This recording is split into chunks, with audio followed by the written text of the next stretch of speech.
Ready? 3, 2, 1. Let's get it. What's up, guys? This is Keith Kelfis with the Untrapped podcast, broadcasting from downtown Louisville, Kentucky, overlooking the gorgeous skyline in the 25th floor of my friend Coach Carroll's beautiful penthouse apartment. My friends, we just finished up the 2020 Ignite Conference in downtown Louisville. My friend DJ, the real Frank, and myself. DJ, you threw an amazing live event today. The room was packed with eager, motivated, inspired attendees who were ready to rock, ready to crush it with the sales, the marketing, the execution, the tough decisions in their businesses. They came in one way and they left another. And guys, it was incredible. I was there in the audience taking notes, and I was part of the event, and I got sucked in. Dude. It was super dope, and you actually got to teach. So, guys, you know DJ. You've seen him all over my Instagram. You see him on YouTube. DJ Carroll, Coach Carroll. He's owned multiple six-figure businesses. He's a serial entrepreneur. He's now net worth over $1 million, real estate. You do all types of stuff, man, and you're a very humble dude. And you're just driven, but fly an airplane every once in a while. So what you love to do is teach and share from the stage. It's a very unique thing, and this whole Coach Carroll thing comes alive when you're in a suit and tie. You got to actually present for hours and hours and hours today and drill deep and create massive transformation from the stage. And dude, I'm serious, dude. It was incredible what everybody learned today. So talk a little bit about Ignite 2020. What is Ignite? What does it mean to you? What is this event? Can you kind of recap it for everybody listening and teach them a little bit of what you learned? And just for some context, the event's over. We had a long day. We're actually at DJ's in his penthouse right now. It is. What is this, a penthouse? What is this? This is crazy. You call it whatever you want. We're on the 25th floor. So I mean, we're now celebrating a little bit and relaxing. I'm celebrating. So, but what's up, man? Man, the event was good. It was, it's something that came to fruition after, over 3 years worth of planning. Like, I had this vision that I wanted to bring to life, and today it happened. And it was an amazing event. It was powerful, transformational. Magic. I mean, magic's probably the best word that I can explain it. That we can really, when you can load 30, 40 people into a room and keep the energy up for 8 hours, 9 hours, unlike anything the attendees are ever been a part of, those energy levels. That's where the motivation comes from. That's it. Like, if you're just hyped, you're motivated. You can't be hyped and pissed about what's going on, right? Like, you can't be like, it's just two different states. You can't do it. It's like being happy and sad at the same time. You can't do it. So it's like, I want to make sure, like, we had the high energy levels and we carried them all day, man. There was just loads of value. And, yeah, sorry, my voice is a little raspy. Been drinking a little, smoking a little, celebrating. You know what I'm saying?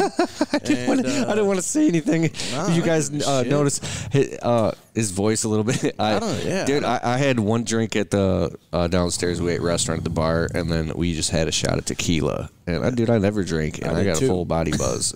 I did too. But no, listen. I mean, you can judge me when your balance sheet's heavier than mine. That's the way I look at it. Like, if you got more in asset columns, I might listen to you. But other than that, like, I don't know, man. Get out the notepad. I'm going to help you make some money. That's what I do. I don't know. So you taught a couple different frameworks. You taught social assisted selling. Yep.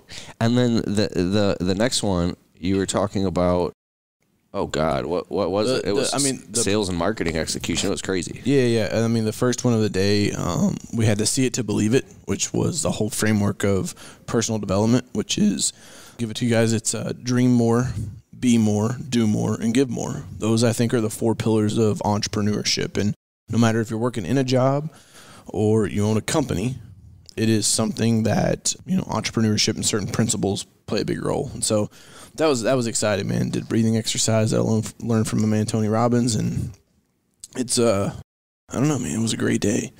sales, marketing, leadership, management, like personal development. Like I heard one guy give a testimonial. He's like, I don't even run the company, but this event's amazing. Like I'm learning all kinds of stuff. Like that's awesome, man. Like I don't know. It was cool. It was a good day.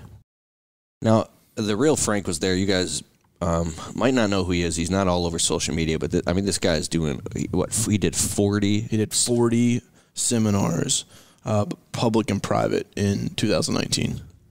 So we're doing an event with this real Frank guy. I don't know how who he is. He's 64. He looks cool.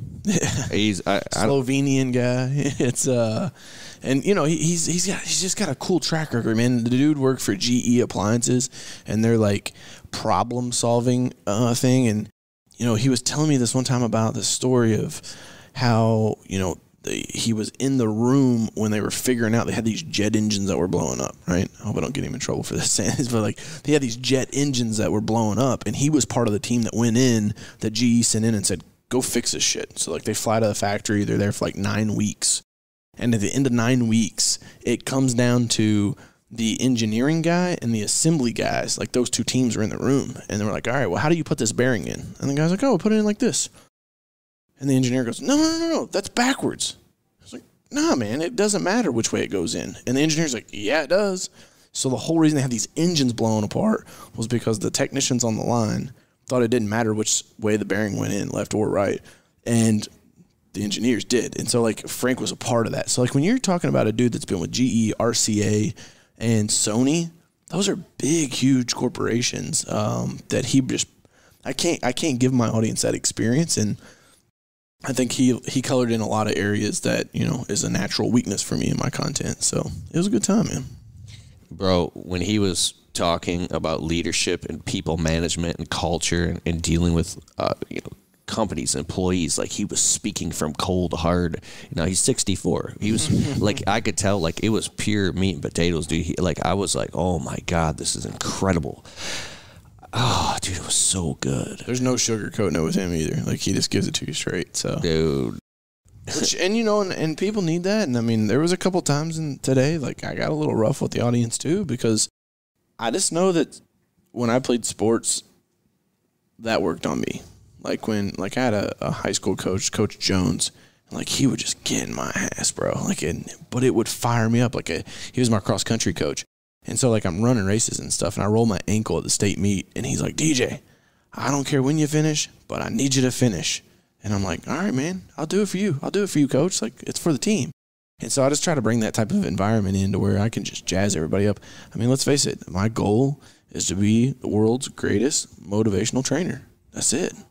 I'm a motivational speaker. I don't just speak. I train. I give people actual tools that they can put in their toolbox and take home with them. That's the difference.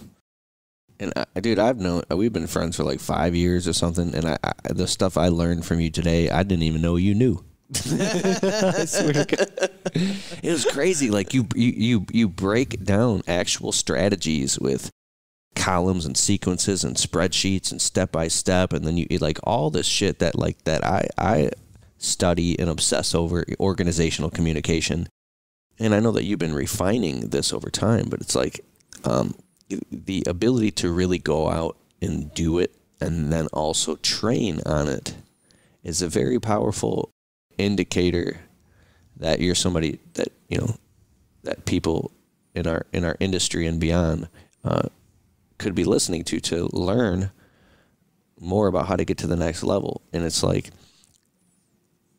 I just really think that this Ignite thing was awesome, and even wanted to do this event for a couple of years now, but you're really busy in your actual server. You guys are doing an $87,000 power washing of a stadium. Like, you're working tomorrow? Yeah. Talk about that. Yeah, right. So it's like fucking put on the Superman cape one day, and then I'm back to Clark Kent working at the newspaper tomorrow. Like, it's it's just part of the hustle. But I had a guy at lunch today ask me, he's like, hey man, like, you're still active in your service business, right? Kind of like with this like negative connotation, like, what the fuck?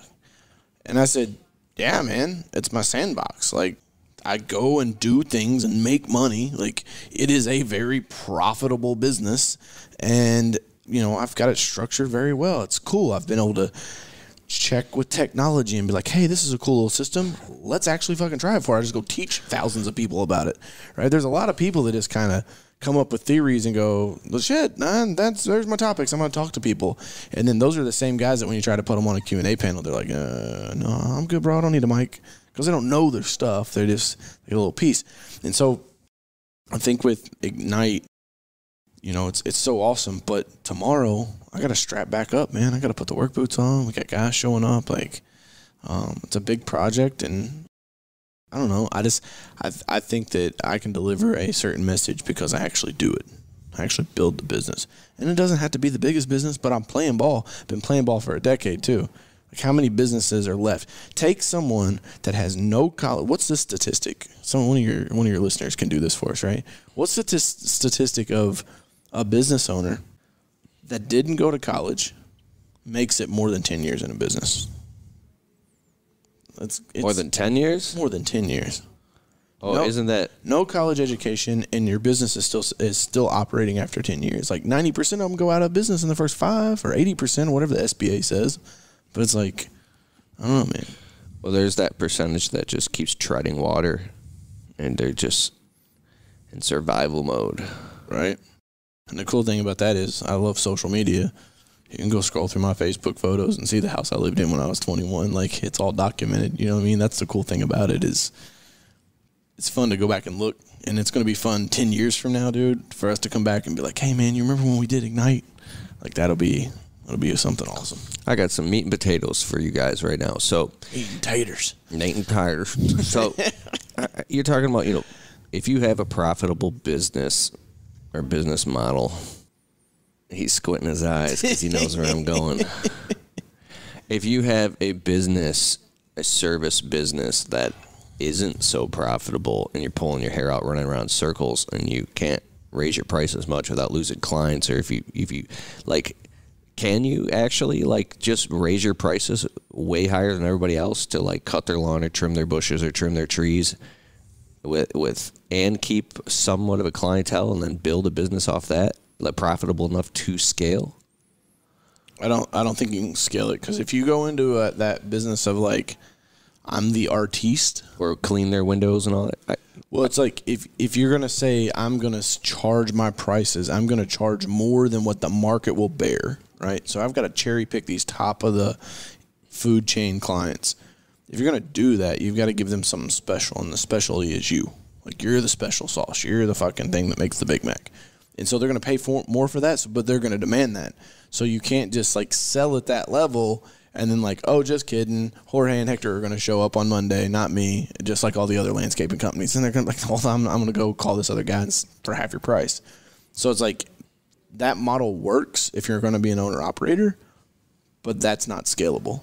And these companies that I do know of that, you know, have built multi-million-dollar lawn care, landscape maintenance businesses or window cleaning businesses, they literally have to do, you know, over say the $1 million mark, at least $750,000 before they get into a place where the owner, you know, there might be people arguing, but I'm talking about like a fully legitimized business where everything's, you know, totally on the radar. You must have to do so much fucking volume, or live in an area where you can just crush it like that and have so much like route density that it's just money hand over fist. Like, yeah. Can you talk about that? Yeah, I mean, and that's why like a guy asked me a question today about like, hey, coach, like within Ignite, he was like, how much should I spend on marketing? I'm like, bro, I don't know. Like, what are you doing? Like, are you mowing 3 lawns a week at $20 a piece? Like, probably shouldn't do anything. You should probably just cold call because you don't have any money. But if you're like this big company and you've got the dollars you can spend, like, it's there. But I feel like with business, there's so many different models. And until you start peeling it back like an onion and really figuring out, like, what's your employee situation? Do you have in-house employees? Do you have subcontractors? Do you sell a product? Do you sell a service? Like, there's so many different layers to a business. And in order to be able to answer certain questions, you've got to have that data. I don't know. That tequila's kicking in. So I worked for a huge company once. They were charging $45 to $60 a man hour. I couldn't get the exact data because I just worked there. Right. I know they were charging triple whatever they were paying us, and they only did really high-profile clientele. And when there was a shift in the economy, and they had over a dozen lawn crews. They literally had to disintegrate over 80% of the lawn crews. They had to literally just cut because it was not profitable.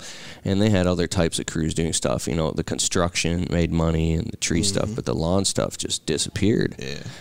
And I was like, is the lawn stuff that fragile that one blow of a wind can knock it down? I know. I'm sorry I'm going on this path too. It's just irking me. I feel like I've done a ton of lawn care. I've worked for lawn care companies. I've never built $1 million lawn care business, but all the lawn care companies that I know, the guys that are making it, they're making decent money as the owner, and they've got 3 crews out there. But these fucking guys are working their guts out, and then they're doing snow when they get snow and salt, and they don't get a break to make it all work. And it's like, well, you can say, well, yeah, of course that's the business, but I feel like if you do that for a good 7-8 years, and you go look at yourself in the mirror, what's the next level, man? Can it work? I think it'll work until your body breaks down. Like it's kind of like being a farmer, right? Like if a guy's a farmer and he loves it because he just has a true passion for farming and working with the animals and working with the land. Fuck it, dude. I want to say it is like, dude. I love Lawn Care Millionaire, right? Well, Jonathan Potoshnik, you know who he is. I have no idea who he is. Okay, he's like the dude who built a $10 million lawn and landscape company on autopilot. And, I met him at That's bullshit. Don't nobody build shit on autopilot. It might finally get I'm sorry. What I mean is that he's been able to remove himself from all the day-to-day. Yeah, okay, I'm with you. So, yeah, like my question is, and I would love to talk to him, is he literally that special of a genius that like 0.001% of people are actually able to do that? Because when all the normal guys hear stuff like that, maybe there's a way higher percentage of people that are doing this that I'm just not aware of. It's not on my radar. But is it literally just pure math? Yeah. Or does profit margin play a massive role? I mean, profit margin always matters, but it's all numbers. It's all numbers. Like when we were running our mowing crews, we were doing 64 acres a week. We had a state park. We had scale houses along the interstate. We had rest areas along the interstate. We had commercial accounts, residential accounts, industrial accounts. Like I was fucking, if it was green and it grew, we was mowing it, and I was going after it. And so, like, we have these crews running, and the problem is the margins are so razor fucking thin. If you're not super smart with numbers and able to really be analytical and watch those numbers, you'll go out of business because you'll go broke. Because, like, if you can't manage the cash flow, like, we were factoring invoices. And so if anybody doesn't know what that means, factoring invoices means that you go out and you find a company that has a boatload of cash, and they say, Keith, you bring me your invoices. We'll check and make sure they're credible vendors. Okay, Commonwealth of Kentucky, fantastic. We'll factor invoices. They're going to pay their bill. Your bill is going to be $10,000 to the state of Kentucky, Commonwealth of Kentucky. So you're going to give me your $10,000 invoice. In return, I'm going to give you 80% of your money right now. So you get done, you bill the day one, you bill that customer, I'll give you $8,000. Boom, now you're cash flowing, right? And you're waiting on your profit, that extra $2,000. They're going to give you all of that extra $2,000 minus 1% per 10 days. So if it takes a customer 30 days to pay, they're going to take a 3% fee. I'm like, fucking A, that's like running it on a credit card, but I get my money now. So I had to do that. That was the only way I could survive in that business, was to factor in. Why couldn't you save up like the cash $50,000 and... How the hell are you going to save up $50,000 when you got payroll to meet with 17 guys working in a seasonal business that only generates cash 10 months out of the year? I don't know, work 10 years straight off eating ramen noodles. So, I mean, I met this, I have this client, I won't say obviously who was like, I built a multi-million-dollar business, and when I wanted to hire this office manager, I saved up an entire year of their salary before I hired them, and then I hired them and had a year of their salary in the bank. And then I hired this next person, but I didn't just hire them. I saved up the whole year of their salary, and then I built this business. And I fucking listened to these fucking audiobooks. 7 Years to Seven Figures is a book I just listened to. I shut the shit off and I read. 7 years to seven. Yeah, they said that 80% of all millionaires become rich within 7 years on average. It's an explosion that happens. It's really fast. And this motherfucker on the audiobook is saying, saying, well, I got involved in this one business. Within 3 years, we did 20 million. Then we hit 100 million. Then we hit within 7 years, we hit 200 million. Then I scrapped that. I went to this other, and the motherfucker's just talking about hundreds of millions of dollars like it's osmosis. And I got so fucking pissed off because it's like all the business owners that I know that are at least moderately successful, these people are fucking hustling and grinding their dicks off.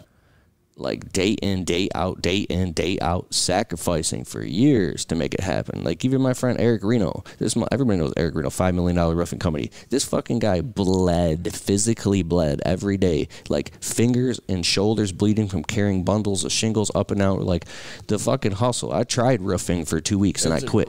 It was really hard, dude. Like he's one of those rare people who is able to, build the fucking carnival at night while being the fucking carny during the day. And take all that risk, Is managing your marketing stealing time away from growing your business? Or even worse, stealing time away from your family? Enter Radius Bomb. Radius Bomb converts leads into sales 24 hours a day, 7 days a week. Whether you're on vacation, at the office, or at home, it will be working for you non-stop. Take the power back from the big competitors. Turn your marketing campaign into a powerhouse. Radius Bomb was created so that small businesses like yours can grow fast. If you want to use hyper-targeting to market your service business, get your free demo of Radius Bomb now. Just go to keithkalfas.com/bomb. Yeah, you heard it. Go to keithkalfas.com/bomb. I think about this shit. Like I made this video. People are like, shut the fuck up and let DJ talk. What if you got $100 per lawn and I still got to upload this video? I just wouldn't mow grass, man. Like, if I'm being real and honest with everybody, there's a reason why I don't do it anymore. It was a stepping stone. It got me where I needed to get, and I got the fuck out. Like, I just don't see it. I don't see how the profit margins are there. Not to make any real money. Now, don't you make like 200 and something bucks an hour sometimes with your pressure washing business? The most I've ever made was $12,100 in 10 hours pressure washing. Was that $1,200 an hour? So I mean, it's good money. That's why I do it. Like, profit margins are fat. So you're talking about like hundreds of $1,000s. This guy Ishmael, he's from California. I met him at Jamie Waite's house, AC Hero. He's got an HVAC company. Went 0 to $36 million in 3 years. Fucking balling. Just crazy. I talked to him. He goes, yeah, I'm in the process of taking my company back down to 20 million. I was like, huh? He goes, oh, I can lay off like 10 middle managers and I can operate it with me and 3 other people at that level, and the profit margins are much more profitable. Like, to be playing at that level, bro, to be like, oh, 36 million? Nah, we're more profitable at 20, like, and easier to manage. Like, and he's over here messaging me how you can start a plumbing company. He's like, oh, dude, you can do $10 million in a plumbing company in 1 year. Your first year. So that means that his brain, he sees things geometrically. It's just like popping on a different fucking level over there. I wish I was there, but I'm not. Like, we doing all right. Like, the bills don't come on pink slips anymore, but like, I'm not over here building $36 million companies in 3 years. Crazy. So I think about shit like this. Like when you look at a Silicon Valley, how they create the microchips inside of computers. This shit's so small, it's the size of your pinky thumbnail, that can fit like 1,000 gigabytes of information. And not only is it linear, it's geometric, it's quantum, it's interconnecting superhighways of little tiny super microconductors and diodes, all inside of something the size of your pinky. And they can't actually physically build it. They have to project it through a projector, like a hologram, onto a photodioxide sensitive disc. That has, so imagine a projector that has a blue. How the fuck do you know all this? Because I'm obsessed with this shit, dude. It's. You're literally telling me how they make microchips. Listen, this is very important. I'm gonna go build a microchip factory. Fuck you. Listen, I'm listening. So it's so small that they have to actually project the blueprint, like a projector, onto this photodioxide sensitive disc, and then the blueprint actually. So when I say the sensitivity to the light, the blueprint burns into the disc and then it literally manifests. So you'd have to see this to believe it. That's fucking crazy. They got some YouTube videos on that shit. Yeah, this is. I've watched it on fucking YouTube, of course. But the way it manifests. So what I look at is The projecting hologram inside of your consciousness is the way you see the world. If you see the world through eyes of poverty, and you grew up poor as fuck on like welfare and food stamps, and your parents like clipping coupons, now this is you're actually, when you change the way you see things, the things you see change, you're projecting that onto reality. That's why it was so fucking hard for me to go from, flat broke 9-to-5 job just to get my own business off the ground. It was like a whole different rearrangement. It was like a nuclear bomb change in my thinking. Now, if you're talking about 36 million, there's no way a guy can do that off sheer willpower. This is inside of his consciousness and projecting. That's the only way you can geometrically grow something that fast. It has to be inside of you already. Like, you can't just work like that. You can't hustle your way to 36 million. Fuck no. Exactly. You can hustle your way to 6 figures. Like, you can work and make $100,000 a year, but you ain't fucking hustling your way to 36 million. Like, there's something. I'm with you on that. So your business is doing multiple 6 figures. I don't know. We're doing good. Okay, so are you doing off sheer hard work, hustle, and profit margin, or are you dispatching crews? You have systems in place. I know you're marketing your ass off. So we still, like, this past winter, we switched over to Trello, and so like everything's ran in Trello. It's like kind of like a dashboard for my operations team, and so we use that, and we're like now in the process of like, systems are a motherfucker, and especially if you have a business, I would be so much easier, and it is so much easier because I did it with my ad tech business because it was still so young. It's so much easier to build your systems out the gate versus like just go operate and make cash, get to 6 figures, and then say, okay, well now we got to have systems go to the next level. It's like, Jesus. And it's because it's like you make 10 systems. And you're like, we got them all. But while you were making those 10 systems running your business, you discover 50 more that you need to make. And it's like, great. Now we got to make more. We got to make more. And that's non-revenue producing. Like that makes $0 in the company, and you have to spend time doing it. And so I don't feel like you can get to that level until you're not broke anymore, until you got enough money that your bills are paid and you're comfortable. Now you can think clearly and say, I'm not drowning. Let's build some systems. It's difficult, man. I also think that's why you see these companies that scale so fast when they go raise capital. Like, imagine, I can only think, like, in my mind, after doing business broke as fuck for 10 years,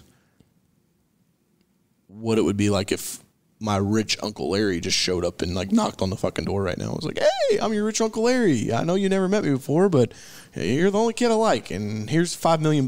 Go have fun, kid. Like, oh, it'd be game over, Keith. Cash injection. It would just...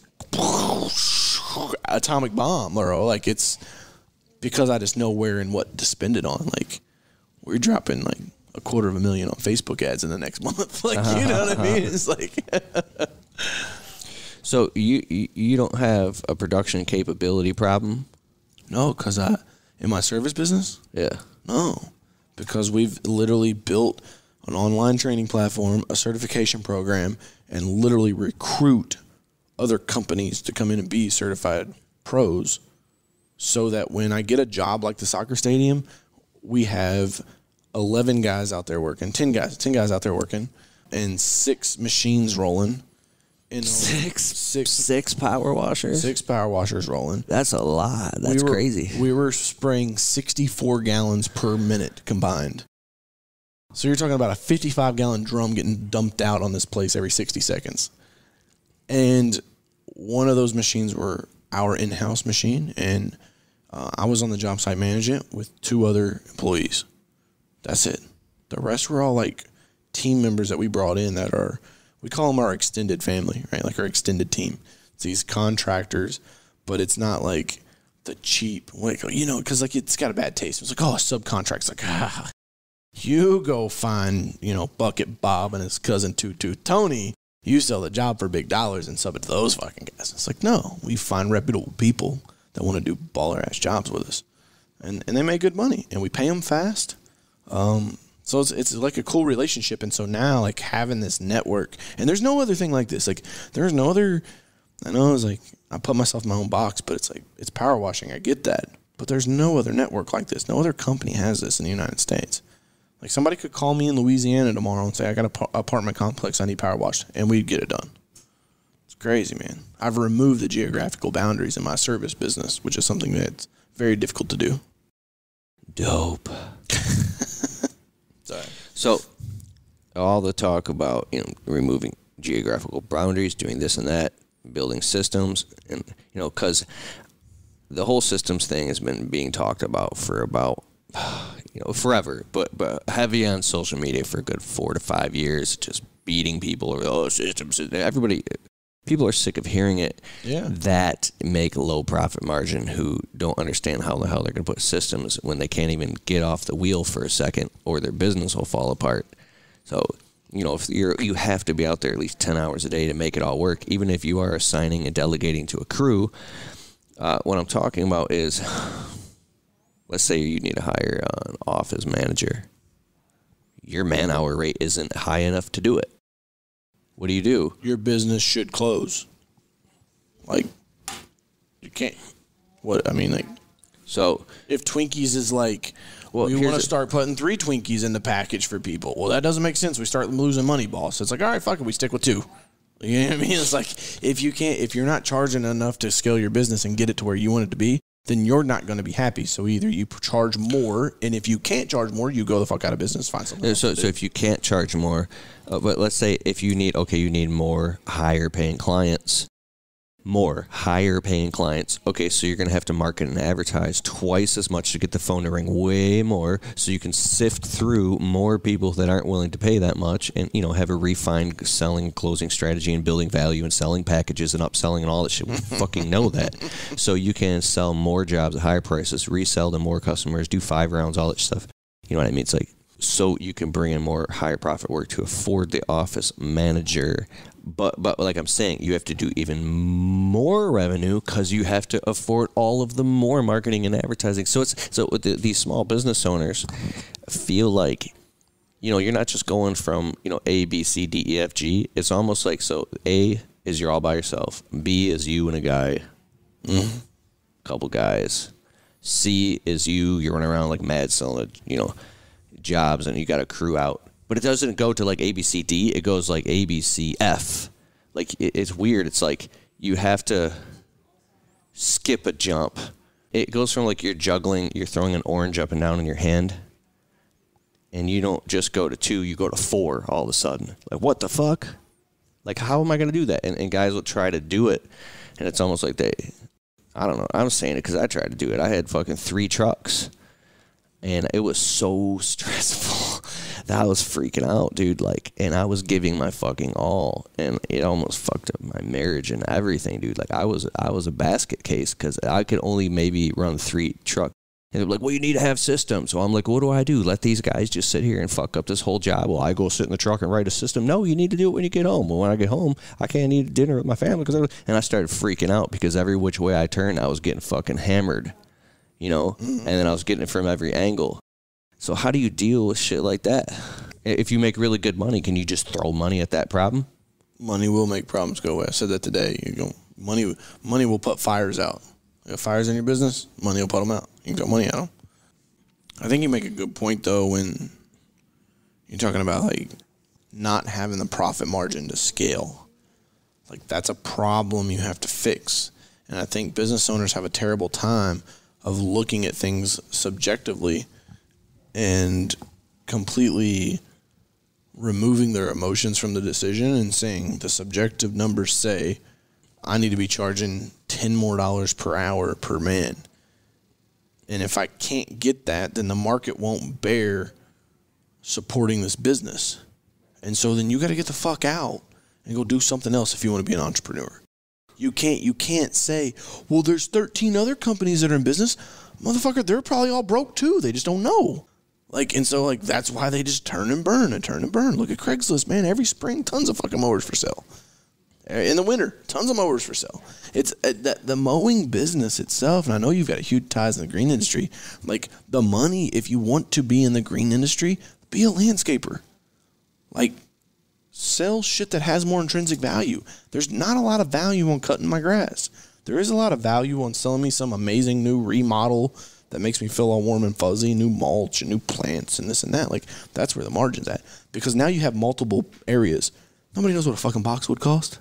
Nobody knows what, sunflowers cost. Like, you can make margin on all these other pockets when you do a landscape job.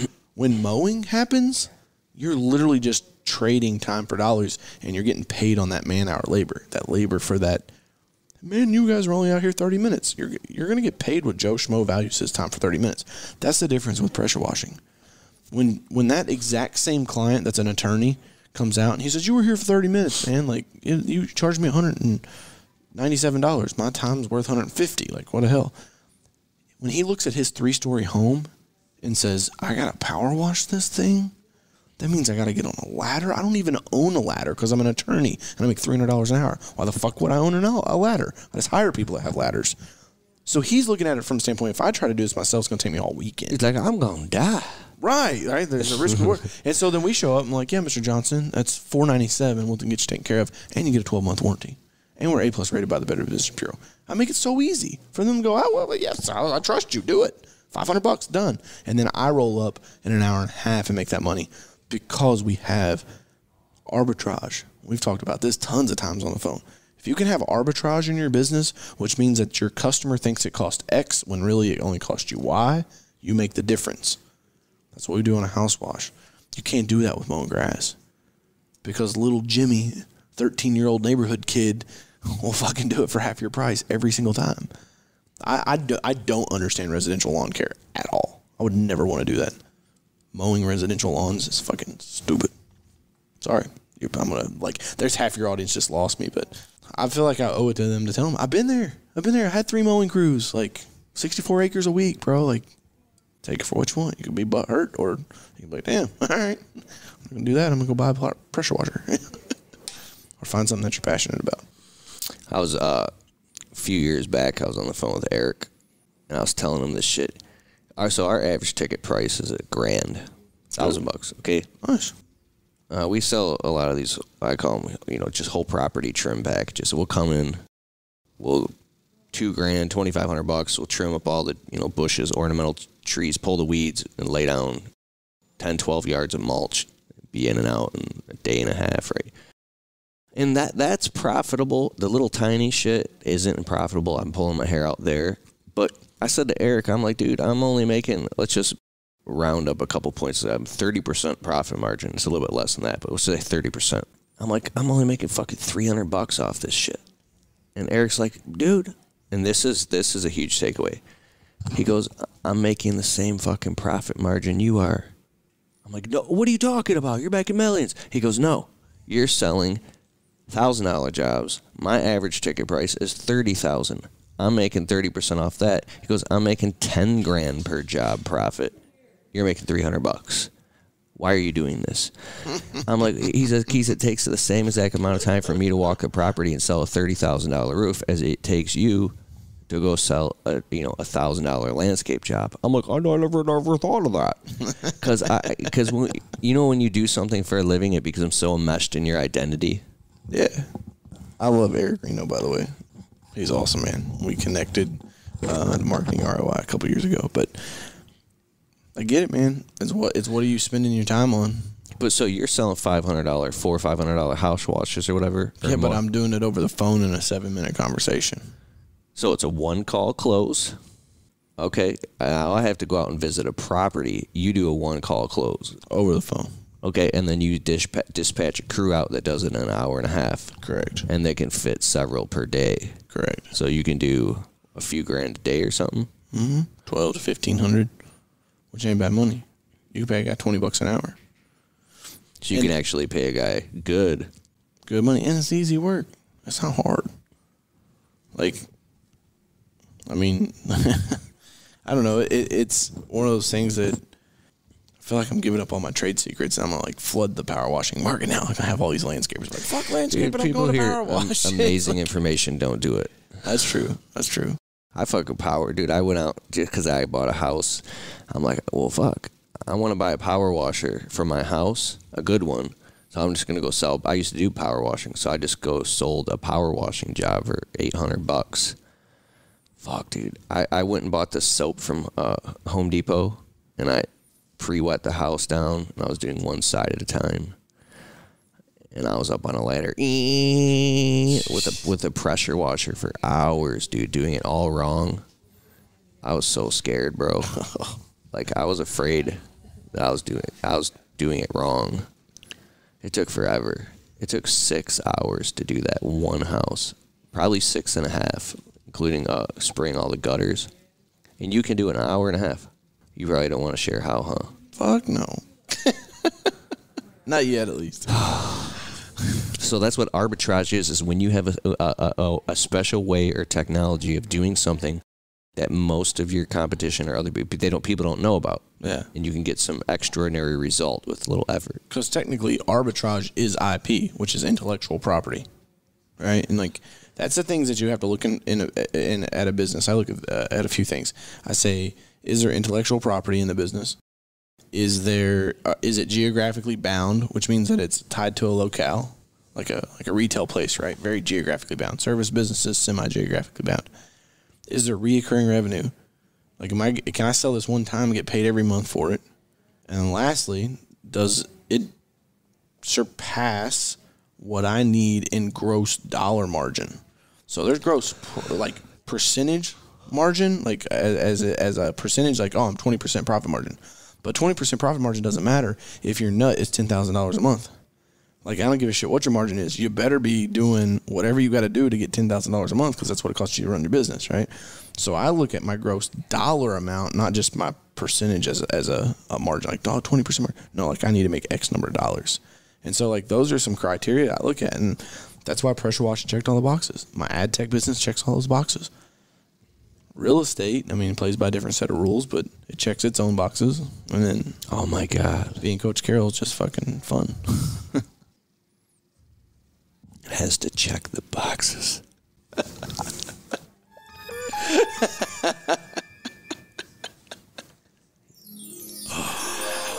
There we go. My mind is blown. Check the boxes. Man.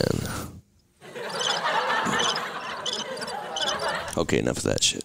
It is almost midnight. All right, we're going to wrap this podcast up. It's good. How long have we been on? 43 minutes. 43 minutes. All right, my friends, that's the end. It's just abrupt like that. Done. Info's over. Get the fuck off. Watch the next episode. Of this show. I didn't even. No, I actually thought we were running on a disk space. Oh. So that's why I said that, because I actually thought we were just about to run out. Did we run out? No, I got this new cool studio system. And sick, dude. That Rodecaster Pro is dope. Yeah, dog. It's crystal clear, dog. I like it, dog. That's so nice. So very nice. Look at this. Boom, boom, boom. We were hanging out with Paul Jameson, man, and he put me up on this. No, I saw it before that, and I wanted to get it, and then he bought it, and we did a podcast in Kentucky at the GIE. And when I saw it in person, I was like, I gotta get this. So I just recorded this micro SD card here on the back. Yeah, and it plugs into the computer, too, so you can, it's a full radio studio. But literally, all you got to do is show up with a power cord, however many headphones you need in that thing, and you're rolling. Yeah. That's sick. And I like these Lewis Howes style, boom, radiocaster, broadcaster, headphones with a microphone boom attached right in front of your mouth. You can move your head around. It really reminds me of my Bose headset for flying. It's just like these. Because you lease a plane? I just fly, yeah, rent it. I don't know, the headsets are exactly the same, though. So you're a licensed pilot. It's fun, you know. That's dope. Sorry, I wasn't trying to drop that. I was just saying. They remind me of airplane headsets. Let's do another shot of tequila. No, I never drink, dude. That I was buzzed for an hour off that. That was crazy. All right, guys, that's the end of the show. It's been awesome having you on, my friend.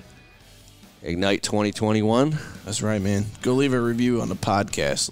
Let Keith know what you think about it. Yeah, man. Go to iTunes. Leave us a well-worded review. I would appreciate it. Go to the Untrapped podcast with Keith Kalfas. You can catch this on any podcast platform. And where can everybody find you, DJ? Just hashtag Coach Carroll. Hustle, it's worth it, baby. Hashtag Coach Carroll on any platform. Check him out on Instagram. He's the boss. Guys, if you need help being more organized and being perceived as a professional to your clients and prospective customers, then you got to check out Jobber. Jobber is an awesome software that you can run your entire service business on. You can create invoices, quotes, estimates, work orders, It integrates with your calendar. You can collect money. You can run your whole business on Jobber and grow with it as well. Get your 14-day free trial of Jobber at keithkalfas.com/Jobber. I use Jobber in my business and it's awesome. Guys, you gotta try Responsibid. Yes, Responsibid. This is a software that I'm plugging into the front of my website for the past 2 years now that literally closes jobs. Yes, it sells jobs for me on autopilot while you're out doing other jobs, sleeping, on vacation. I'm not kidding. This software called Responsibid, you plug it into the front of your website and a customer can get what's called an instant bid, right? And then they go in and now they can actually get pricing and get qualified. You can actually plug in little videos of yourself introducing yourself to the customer. It's a funnel. And then once they go through it, they can actually get on your calendar, sign a proposal, and be ready to do the work. And all you have to do is show up and do the work. I didn't even believe it until it actually happened to me and I got the software on my website, and now it's definitely part of my business. And I couldn't imagine being without it. So get your free trial of Responsibid today at keithkalfas.com/bid. keithkalfas.com/bid. BID.